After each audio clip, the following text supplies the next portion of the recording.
मैं अपनी पत्नी को शारीरिक सुख नहीं दे पाता था क्योंकि मैं एक अपाहिज इंसान था, दोनों पैरों से लाचार था। इसलिए मेरी पत्नी रोज़ किसी को अपने कमरे में बुलाती थी और फिर उसके कमरे से गंदी गंदी आवाज़ आती थी। एक दिन मैं भी अपना व्हीलचेयर लेकर उसके कमरे के पर्दे के पीछे छुप गया और मैंने देखा मेरी पत्नी वहाँ पर कई आदमियों के साथ। एक घटना मेरे साथ ऐसा हुआ कि मैं अपाहिज हो गया। जब मैं ठीक था तो मैं दुनिया की हर चीज़ खरीद सकता था।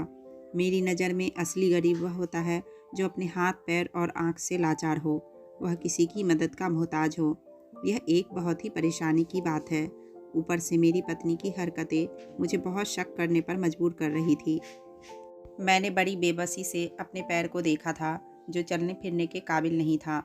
मैंने बड़ी मुश्किल से व्हीलचेयर को अपने बेड के पास किया और अपने हाथों से बेजान पैरों को बेड से नीचे किया और फिर व्हीलचेयर पर बैठ गया। यह सब करते हुए मैं बुरी तरह से हाँफ कर रह गया था। रात को सामने वाले कमरे से मेरी पत्नी की आने वाली आवाज़ों ने मेरे होश उड़ा दिए थे। वह रोज़ मुझे दवाइयाँ खिलाकर मेरे कमरे से निकलकर सामने के कमरे में जाकर दरवाज़ा बंद कर लेती थी।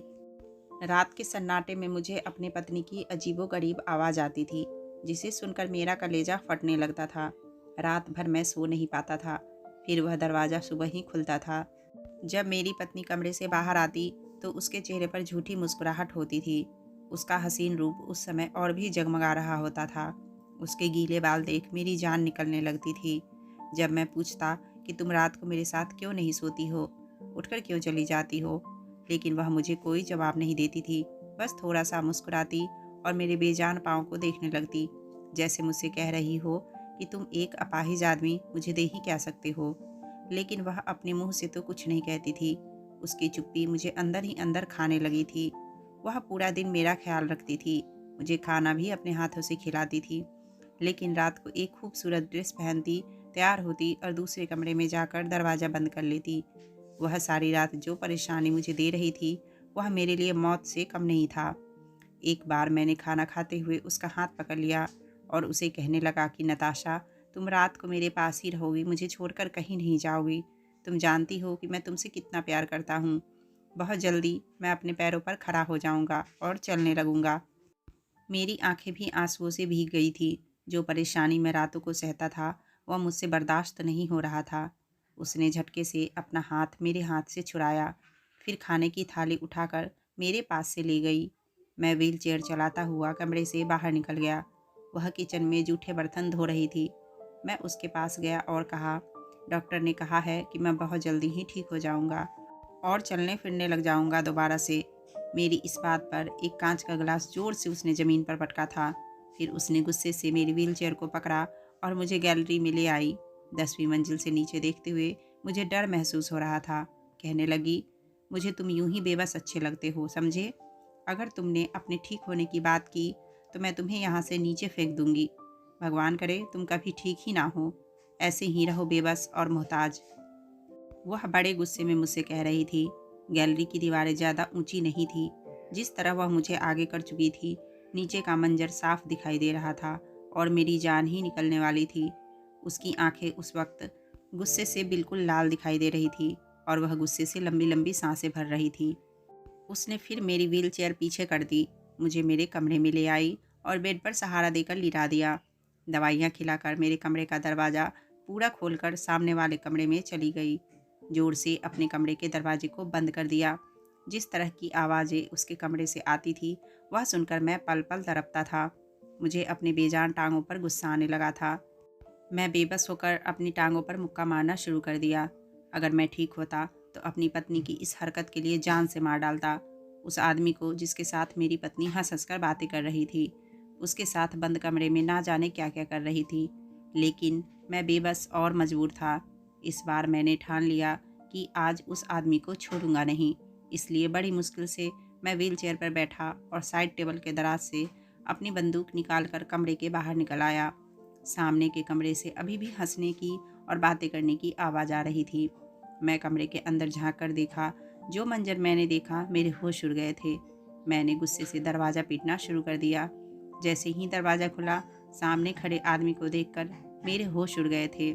मेरे हाथ से वह पिस्टल नीचे गिर चुकी थी, क्योंकि सामने मेरा ही वह होश उड़ा देने वाली खूबसूरती लेकर मेरे सामने बैठी थी और मुझे उलझी हुई नज़रों से देख रही थी। मैंने मुंह से सिगरेट का लंबा लंबा धुआं उड़ाते हुए कहा कि नताशा, मेरी तरफ से कोई जोर ज़बरदस्ती नहीं है। तुम अपने फैसले लेने के लिए आज़ाद हो। एक तरफ 25 लाख का चेक था और दूसरी तरफ मेरी शादी का प्रस्ताव। मैंने अपनी कुर्सी पर टेक लगाते हुए उस खूबसूरत लड़की के चेहरे की बेबसी को देखकर मन ही मन मुस्कुराया था। उसकी नज़रें कभी 25 लाख के चेक पर जा रही थी और कभी मेरी तरफ। उस वक्त उसकी ज़रूरत थी तो सिर्फ शादी के प्रस्ताव की। औरत अगर हसीन हो और उस पर बेबस और मजबूर भी हो तो उसकी बेबसी से खेलने में और भी मज़ा आता है। इसलिए मैं उसकी बेबसी का मज़ा लूट रहा था। उसकी आंखों में झिलमिलाता हुआ आंसू मेरे अंदर के जज्बातों को बहुत ताकत दे रही थी। एक खुददार लड़की के लिए शायद ये फैसला करना बहुत मुश्किल था जिसमें मैंने नताशा को घिरा हुआ देखा था। उसकी माँ उस वक्त अस्पताल के आईसीयू में ज़िंदगी और मौत से जंग लड़ रही थी। वह मुरझाई आंखों में आंसू लिए मेरे सामने बेबस बैठी थी। उस वक्त उसकी रोई रोई आंखें मेरा चैन चुरा रही थी। फिर उसने कांपते हाथों से मेरी शादी के प्रस्ताव पर साइन कर दिए थे। मेरे चेहरे पर मुस्कुराहट सी फैल गई थी। मैंने समझा कि मैंने फिर एक नाजुक कली को खरीद लिया। उसे भी कुछ दिन अपने कमरे की शोभा बढ़ाने के लिए रखूंगा और फिर किसी फालतू चीज़ की तरह उसे फेंक दूंगा। मेरे लिए वह शायद इतनी ही कीमत रखती थी जिसके साथ कुछ दिन या कुछ महीने बिता सकता था। मगर मैं नहीं जानता था कि नताशा किस आफत का नाम है। वह कोई आम लड़की नहीं थी, कोई बला थी जो मुझे निगल गई थी। मैंने बड़ी खुशी से उससे शादी के प्रस्ताव उसके हाथ से ले लिया और अपना भी साइन कर दिया। फिर ऑफिस के दूसरे रूम की कुर्सी पर पंडित जी बैठे थे जिन्होंने बाकी की रस्में की थी। उस वक्त उसकी वह बेबसी मुझे बहुत अच्छी लगी थी और मैं उसको अपनी जीत की नज़रों से देख रहा था। वहीं पर वह अपनी आंखों से आंसू बहा रही थी। उसने वह 25 लाख का चेक उठाया और मेरे ऑफिस से बाहर जाने लगी। मेरे बुलाने पर उसके कदम रुक गए।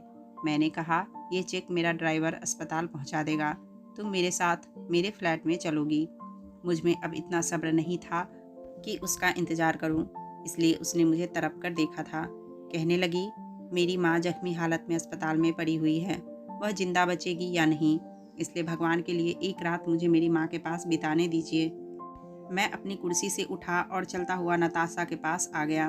मैंने उससे कहा, तुम्हारी माँ को इस वक्त पैसे की ज़्यादा ज़रूरत है, तुम्हारी नहीं। तुम्हें तो वह पहचानेगी भी नहीं, इसलिए ड्राइवर जल्दी से जल्दी हॉस्पिटल में पैसे पहुँचा देगा और तुम मेरे साथ मेरे फ्लैट पर चलोगी। और प्लीज़ मुझे इतना बोर मत करो, मुझे इस पल का बहुत दिनों से इंतज़ार था। यह बात कहकर मैंने उसकी कलाई पकड़ ली और उसे मैं अपने साथ गाड़ी में बैठने के लिए कहा और गाड़ी स्टार्ट कर मैं फ्लैट की तरफ चल पड़ा। वह पूरे रास्ते मेरे से विनती करती रही कि मुझे अपनी माँ के पास जाना है, मैं कल वापस तुम्हारे पास फिर आ जाऊंगी। मुझे तो जैसे कुछ भी सुनाई नहीं दे रहा था सिवाय उस थप्पड़ की गूंज के जो कुछ दिन पहले उस लड़की ने मेरे मुंह पर मारा था। मेरे अंदर की लगी हुई आग शायद उसकी बेबसी और बहते आंसुओं को देखकर ही बुझनी थी, इसलिए मैं हंसता हुआ अपनी गाड़ी चलाता रहा। मैं एक अमीर बाप का बिगड़ा हुआ इकलौता लड़का था। इतने तो शायद मैंने अपने पैर के जूते नहीं खरीदे होंगे जितनी मैंने लड़कियों को खरीदकर किसी फालतू सामान की तरफ फेंक चुका था। मेरे पास धन दौलत की कोई कमी नहीं थी। मैंने शादी भी अभी तक इसलिए नहीं की थी क्योंकि मुझे किसी एक औरत के साथ ज़िंदगी नहीं बितानी थी।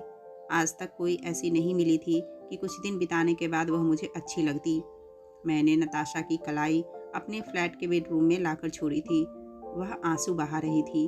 मैंने कहा, मैंने तुम्हें पैसे दे दिए हैं, अब तुम्हारी माँ नहीं मरेगी, इसलिए रोना धोना बंद करो। और फिर मैंने उसको अलमारी में से नाइट ड्रेस निकाल कर दिया और पहनने को बोला। कुछ दिन पहले मैंने इस गरीब लड़की को यह ड्रेस पहनने के लिए दिया था और यही ड्रेस उसने मेरे मुंह पर दे मारा था और मेरे मुंह पर थप्पड़ मारकर मुझे अपनी शराफत की पहचान करा गई थी कि वह उन लड़कियों में से बिल्कुल नहीं है जो पैसों की खातिर इज्जत बेच दे। और आज मैंने उसे इस हालत में लाकर खड़ा कर दिया था जिसे बस कुछ पैसे देकर उसे कुछ दिनों के लिए अपनी पत्नी बना लिया था। जब तक मेरी इच्छा होती मैं उसे पत्नी बनाकर उसे इस्तेमाल करता और बाद में उसे डिवोर्स देकर अपनी ज़िंदगी से निकाल देता। कुछ दिन पहले भी मैंने इसे 25 लाख का चेक दिया था और वजह इसकी खूबसूरती थी जिसने मेरे होश और नींद उड़ा रखी थी। मैंने उसके हुस्न की कीमत पहले भी इतनी ही लगाई थी, लेकिन बदले में उसने थप्पड़ मार दिया था। मैं चाहता तो उसी रात उसे ज़बरदस्ती अगवा करके जो चाहता कर सकता था, लेकिन मैं उसे बेबस और मजबूर देखना चाहता था।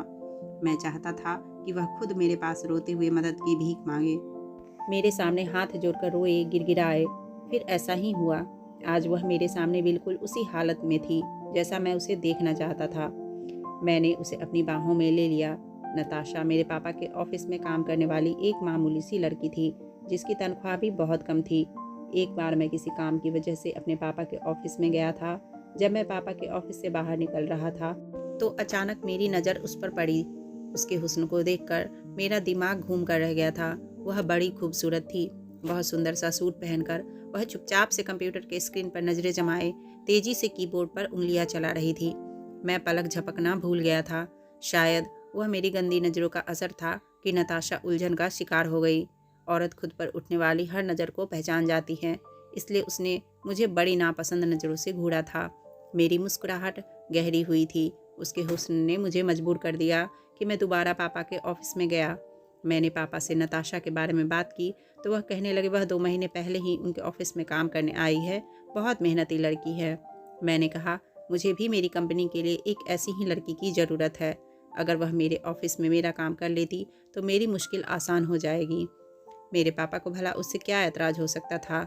नताशा को मेरे ऑफिस में शिफ्ट कर दिया गया। मैंने सबसे पहले यही काम किया कि उसकी तनख्वाह बढ़ा दी। वह खुश हो गई, लेकिन अब तक मेरी खुशी के बारे में उसने नहीं सोचा था। उसे काम करते थोड़े ही हफ्ते बीते थे कि जब उसने मुझसे पहला सवाल किया था। तब मैंने उसे कहा कि मेरे ऑफिस में काम करने के रूल कुछ अलग हैं। मुझे काम करने वाली लड़कियों का ड्रेस बिल्कुल मॉडर्न चाहिए, इसलिए अगर वह ऐसी फालतू के सूट वगैरह को उतार कर कुछ मॉडर्न कपड़े पहनकर काम करे तो अच्छा है।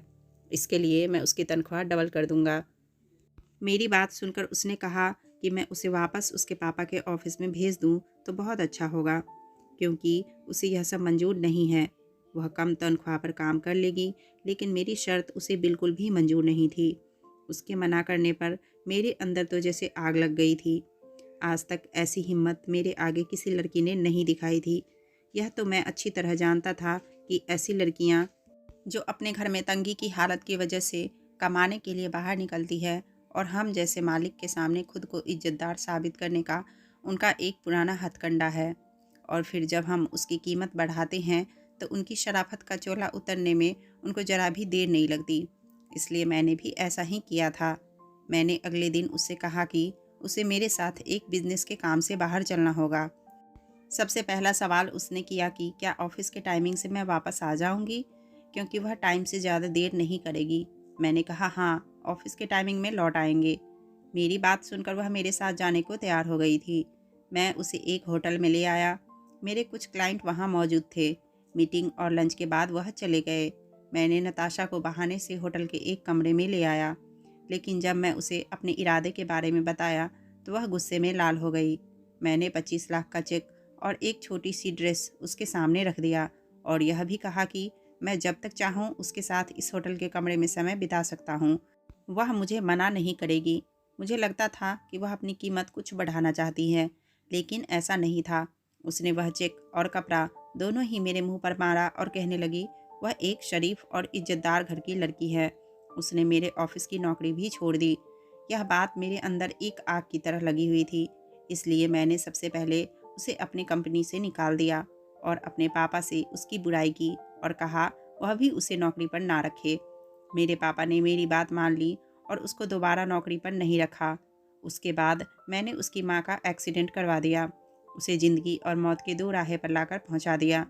जब वह मेरे पास मदद के लिए आई तो मैंने उसे साफ कह दिया कि अगर तुम चाहती हो कि मैं तुम्हारी कुछ मदद करूं, तो अपनी शराफत और ख़ानदानी चोले को मेरे सामने उतार कर रख दो। वह कहने लगी तुम्हारी शर्त मुझे मंजूर है, लेकिन मुझसे शादी करने के बाद। बेशक मैं उसे एक रात के बाद ही क्यों ना छोड़ दूं, लेकिन वह बिना शादी किए मेरे साथ कभी नहीं रह पाएगी। उसकी बात मेरे लिए एक एडवेंचर थी। मैं उसकी बात पर एक कमीनी हंसी हंसने लगा। पंडित जी को अपने ऑफिस में बुलाया। फिलहाल शादी के लिए वह तैयार थी, लेकिन मेरे लिए उसकी कोई अहमियत नहीं थी। वह मेरे लिए सिर्फ कुछ दिन के लिए रंगरलियां मनाने की चीज़ थी। आज वह लड़की पूरी मजबूर थी, लेकिन मुझे कहाँ किसी बात की परवाह थी। मुझे लगा बस थोड़े दिन की बात है। जैसे ही उसके हुस्न का असर मेरे सर से उतरेगा मैं उसके हाथ में डिवोर्स का पेपर पकड़ा दूंगा और उसे चलता कर दूंगा। लेकिन वह किसी नशे की तरह मेरे अंदर उतरने लगी। हर बार मुझे वह पहले से ज़्यादा खूबसूरत लगने लगती थी, इतना कि मैं कई घंटे बस उसे देखता रहता था, जबकि मुझे आज तक उससे बदले में मोहब्बत नहीं मिली थी। उसकी आंखों में मेरे लिए सिर्फ एक नफ़रत थी, और वह नफ़रत रोज़ ही बढ़ता रहता। जितना मैं उसकी संगत में रहता, उतनी ही वह मुझे अच्छी लगने लगती। उसका उदास चेहरा भी मुझे बहुत लुभाने लगा था। एक बार वह बीमार हो गई, तब मेरी जान पर बन आई थी। मुझे उससे मोहब्बत हो गई थी। उसकी तकलीफ़ मुझसे बर्दाश्त नहीं होती थी। मैं रात भर उसकी खातिर जागता रहा, उसका ख्याल रखता रहा। थोड़े दिन में वह ठीक हो गई थी। 1 साल बीत चुके थे, लेकिन अभी भी वह मेरी ज़िंदगी में थी। एक बार उसने मुझसे खुद ही पूछ लिया कि मैं उसे कब डिवोर्स दूंगा, क्योंकि मैं उसे पहले ही बता चुका था कि मैं उसके साथ सिर्फ 1-2 महीने ही रहूंगा। लेकिन अब मेरा इरादा बदल चुका था। मैं चाहता था कि वह पूरी ज़िंदगी ही मेरे साथ रहे।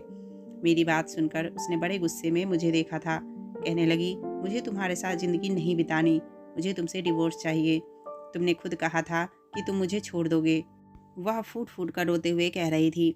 मैंने कहा, यह मेरे लिए मुमकिन नहीं है। मैं तुमसे हकीकत में दिल लगा बैठा हूँ, इसलिए तुम्हें छोड़कर नहीं जा सकता। तुम्हें मेरे साथ पूरी ज़िंदगी बितानी पड़ेगी। वह मुझसे लड़ने झगड़ने लगी, कहने लगी मैं उसे छोड़ दूँ। वह मेरा गिरेबान पकड़कर बुरी तरह झकझोर रही थी। वह मेरे साथ नहीं रहना चाहती हैं। मैंने उसे बहुत समझाया, लेकिन वह समझ नहीं पा रही थी। मजबूरन मुझे उसे थप्पड़ मारना पड़ा। मैंने कहा, आज के बाद मुझसे यह बात मत करना। तुम यूं ही मेरे साथ रहोगी, समझी? मैं यह कहकर ऑफिस के लिए घर से निकल गया। उस दिन मैंने टेंशन में गाड़ी की ड्राइविंग भी बहुत तेज़ रफ्तार में कर रखी थी।